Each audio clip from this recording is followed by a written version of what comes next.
CTV News at 5 with Hudson Mack. Good evening. Thank you for being here. British Columbia's future is in liquefied natural gas. That, in essence, is today's speech from the throne, opening a new session of the legislature and laying out the Liberal government's agenda before the May provincial election. The speech introduces the BC Prosperity Fund, a $100 billion account which will be fueled by LNG exports over the next 30 years. The throne speech paints a bright picture of BC's future under Liberal rule. CTV's Stephen Andrew has details. The Liberal government is gambling on the future of natural gas. We are at an historic crossroads, like generations before. And mapping out two very different routes for voters to take.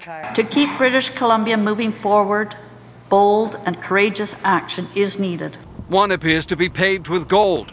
The Liberals are promising to set up a prosperity fund, money from corporate taxes, royalties from natural gas, and a liquefied natural gas tax. Of course, that fund is contingent on the Liberals winning the May election. The Liberals anticipate to begin collecting that money in 4 years' time, when the first of 5 anticipated liquefied natural gas plants come online. The government says the money will give it options, including its primary goal of eliminating the provincial debt by 2028 and eliminating or reducing the PST.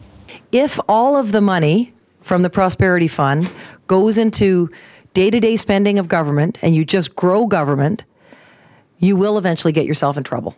The government acknowledges the road to financial freedom will be rocky, indicating there will be tight spending control in next week's budget.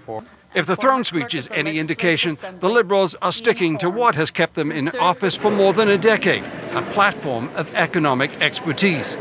Whether the party's number crunching will add up to a majority in May remains to be seen. And here are some of the other highlights from the throne speech: a new integrated organization that will promote Vancouver as a hub for Asian and South Asian investment. A renewed commitment to keeping BC the most small business-friendly jurisdiction anywhere in Canada. New family support measures, including better affordability and access for childcare, helping families save for post-secondary education as well. Legislation to establish a seniors advocate and a plan to address elder abuse. And the province says it'll work to develop a school of traditional Chinese medicine at the post-secondary education level. Stephen Andrews standing by live at the legislature with more, including reaction from the opposition. Stephen. Yes, well, Hudson, I mean, all of these number crunching and these promises for the future mean, are they going to play during the provincial election? The NDP doesn't think so, and this is what opposition leader Adrian Dix had to say about the numbers from the Liberals today. So I think that, you know, a government that has, I think, over time, and we remember the throne speech and the budget leading into the 2009 election, over time has been completely wrong and completely out of steps on its estimates. One has to take its estimates with a grain of salt. But the government says those estimates are actually laid out by 2 respectable accounting firms. We're going to hear more about that when the budget is dropped next Tuesday, Hudson. But the Premier really believes that this is the way to go, to put all your eggs in one basket with liquefied natural gas, and that is going to reap big benefits for British Columbians down the road. The details will come next week, of course, but is this what you expected to see in a throne speech, laying out a short session before the campaign begins?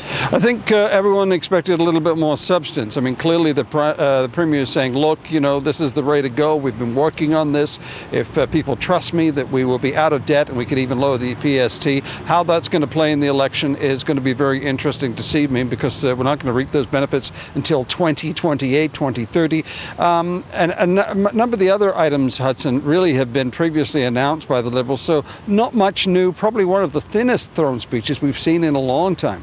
All right, check back with you at 6. Stephen Andrew at the legislature. Stephen, thanks. You're welcome.